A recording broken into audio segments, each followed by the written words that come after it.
The next item on the order paper is a debate on an urgent matter of national public importance in terms of Rule 130 in the name of the Leader of the Opposition on ideas for economic revival following the recession. I now recognize the Honorable Mmusi Maimane.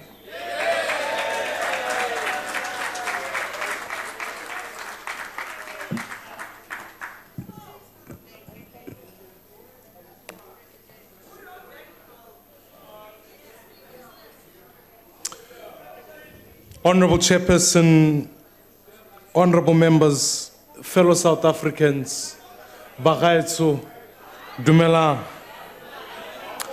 Honorable members, today we face a choice. The choice that we face is a world upon which drafted by the ANC or the other one that has been placed before us by the DA.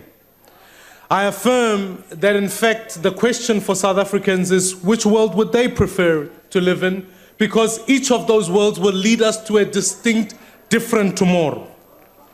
As The Economist once is quoted as saying, is that in the ANC's world, it lives in a pre-1990 universe. For them, the Berlin Wall is still up. In their world, the state is everything and must do everything.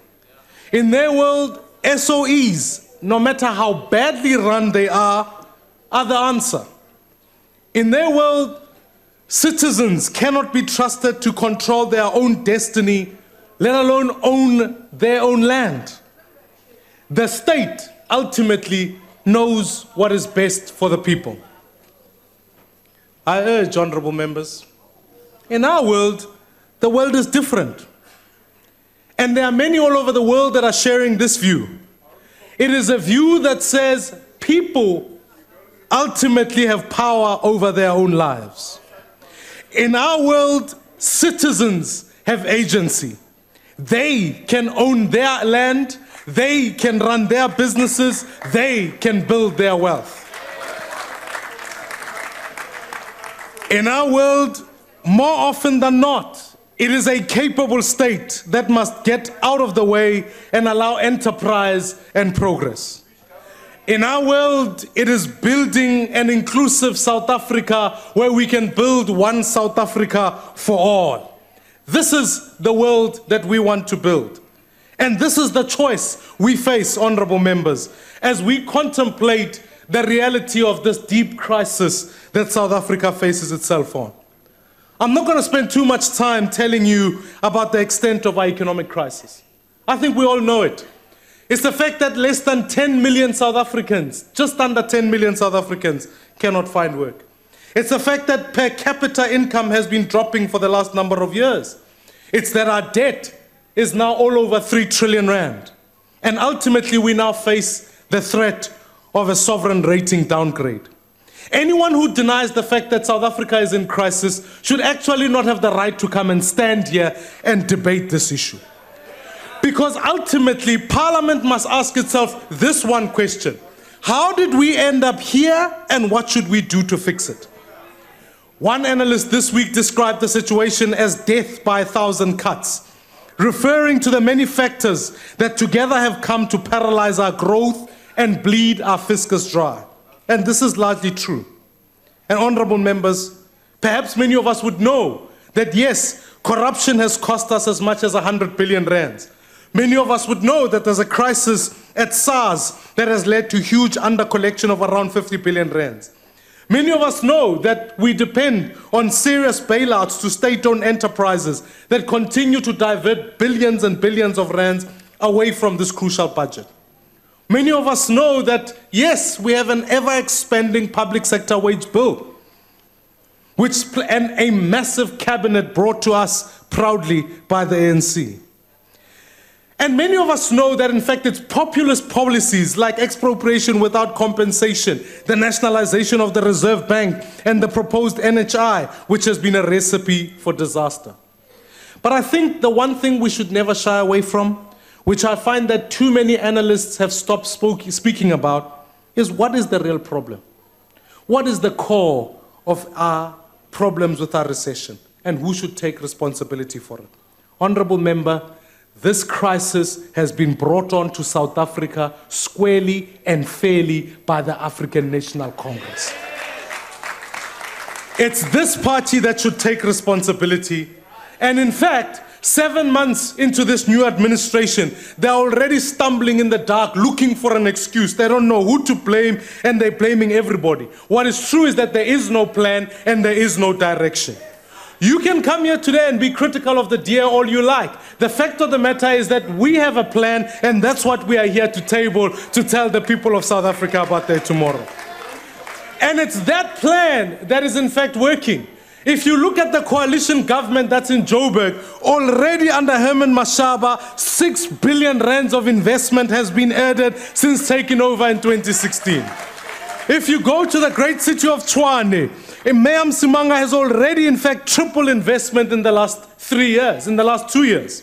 In fact, 75% of the jobs that have been created in DA-led governments, which tells you, honorable members, that where the DA is, jobs are created, the economy is stimulated, and where the ANC is, they have led us squarely and firmly into a recession.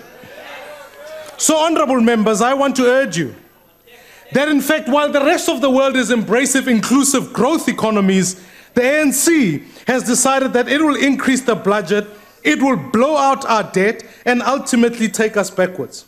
It's so obsessed with state control that it's forgot that it's suffocating enterprise and small businesses. Here are 2 pieces of advice. Stop blaming global financial crisis. That's from 10 years ago. And the second advice I'd like to give you is stop blaming Jacob Zuma. It would seem you are the only ones who are missing him. Instead, you want to blame everything on him. I want to propose, honorable members, if we're going to get through this recession, we need to swap the outdated policies of the ANC and take on 21st century future-focused ideas that will be brought forward by the DA. We're part of the global economy. And I want to say this to you. Just this morning, I visited an enterprise in Delft. I was so proud of the work of innovation about the future of South Africa. This is where we've got to go. And if we need ideas about how to pick up the rand, I've got a few to share with you. And I'd like you, Minister Patel and Minister of Finance, to take some notes. Number 1, I believe we must cut loose SOEs that are dragging us down. Yes, we must privatize or part privatize SAA if we're going to stop paying bailouts. We must split Eskom into 2 separate businesses, one for power production and the other for distribution. Number 2, we must put an end to the stifling Eskom monopoly by allowing cities to directly purchase power from independent power producers. Number 3, we must curb spending and stabilize our national debt at about 50% of GDP by introducing a fiscal austerity package. All revenue shortfalls must be covered by cutting waste and not increasing taxes, honorable members. Number 4, and I want to urge you, this might affect some of you whose jobs are dependent on it. We must, as a matter of urgency, cut this cabinet in half. We must get rid of deputy ministers, because many of them are appointed for the purposes of patronage, not for the service of the people in our country. Number 5, Minister Zulu, we must ensure ultimately that we exempt small businesses from complying with unworkable labor legislation. Those employing less than 250 people must be given all and possible options for success. Labor laws that restrict them should be scrapped, and we must adhere to the basic conditions of employment. Number 6, we must immediately settle all budgeted for invoices that are owed for small businesses by national and provincial governments. This alone will add 28 billion rands to boost the SMME sector. And number 7, ladies and honorable members, we need to scrap reckless populist policies that are destroying investor confidence in our country. You know, since the announcement of President Ramaphosa, our rand has already depreciated by 15%. If we keep going with populism, we'll end up like countries like Venezuela and Zimbabwe and end up leading our people to become even more poor. Fellow South Africans, I want to urge you, let us abandon irresponsible and a reckless plunge towards expropriation without compensation. Let us reform land, but let's do it so within our constitution. It doesn't mean that land reform and restitution must be delayed. Actually, on the contrary, I want it to be accelerated, I want it to be sped up, but it must involve full title to the people, not to the state.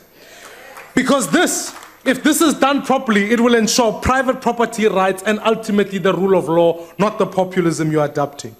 We must, honorable members, stand up for the independence of the Reserve Bank.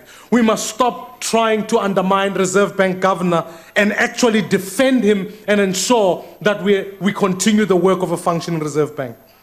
If we implement these changes right away, I believe we can do the changes that we need to undo the damage of the past decade. We can't sit back, fellow South Africans, and watch our growth stagnate for another quarter and then another quarter. Because the poor South Africans cannot withstand this. For them, life is getting harder under VAT, it's getting harder under petrol, and ultimately we're shrinking further. I want to call upon you and members of this House that today we have to make the hard choices. Not the easy choices like hiking up loans and taking up more VAT. We've got to make more hard choices. So in conclusion, honorable members, if we're going to get out of this recession, this is the only choice we've got to make. Either we keep the unity of the ANC and that project, or we choose the prosperity of South Africa. I choose the prosperity of South Africa. Honorable Minister of Economic Development. Order. Honorable Patel.